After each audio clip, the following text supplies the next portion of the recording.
সবচেয়ে বড় বিষয় হচ্ছে এনবিআর, এখানে একটা ফাইন্যান্সিয়াল ট্রান্সপারেন্সি মুভমেন্টটা তারা তাদের সামনে দেখতে পাবে। এবং ব্যাঙ্কগুলোতে যে 3টা ওয়েতে ট্রান্সফারগুলো হয়, এনপিএসবি, বিএফটিআইএন, তারপর হচ্ছে যেটাকে আরটিজিএস বলি, এগুলো কিন্তু এগুলোর যেগুলোতে এই ট্রানজ্যাকশনগুলো কিন্তু আমাদের হোয়াইট মানিকে মানে হোয়াইট প্রসেস করে নিচ্ছে, মানে ব্যাঙ্কিং চ্যানেলে এই টাকাটা আসছে। এখন এমএফএস এর যেই ট্রানজ্যাকশনের যে এমএফএস এর মুভমেন্টগুলো কিন্তু আপনার বিভিন্নভাবে হচ্ছে, সিগমেন্টাল হচ্ছে। বসুন্ধরা ডায়াপেন্ট এখন আরো উন্নত।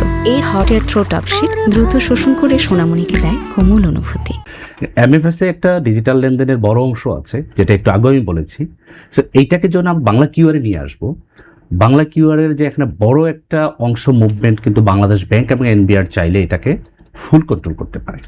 এবং এই যে টাকাটার মুভমেন্ট হবে, এখানে ব্যাড ট্যাক্সের একটা বিষয় আছে। কিন্তু দেখেন, এখন কিন্তু অনেক রেস্টুরেন্টে আমাদের একটা অভিযোগ আছে যে আমাদের কাছ থেকে 15% ট্যাক্স নেওয়া হচ্ছে, এটা পে করা হচ্ছে না।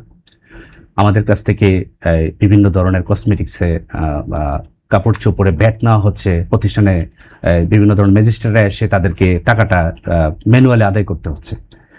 এই ট্রানজ্যাকশনগুলোর ভ্যাটগুলো যদি প্রপারলি এনবিআরে গিয়ে পৌঁছায়, আমার রিসার্চ যেটা বলছে যে যদি বর্তমান যে এনবিআরকে তারা এই বর্তমান বাজেটে 5 লাখ কোটি টাকা টার্গেট দিয়েছে, আপনি বাংলা কিউআরকে যদি প্রপারলি এনহ্যান্স করতে পারেন, বর্তমানে এটা 10 লাখ কিউআর কোড রান করছে এখন, তাদের টার্গেট হচ্ছে 1,80,00,000 টাকা, মানে আগামী 2027-এর ভিতরে 75% টার্গেট করবে।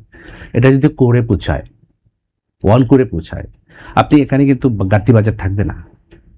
আপনি শুধু টার্গেট ফিল আপ হবে না, 5 লাখ কোটি টাকা শুধু ফিল আপ হবে না, আপনার যে টোটাল বাজেটের যে ঘাটতি আছে 2 লাখ বেশি আছে, যেটা 2 লাখ কোটি টাকার উপরে আছে, সেটা আপনি 7 লাখ কোটি টাকা এটা easily can collected by the all transactions, purchase and sales.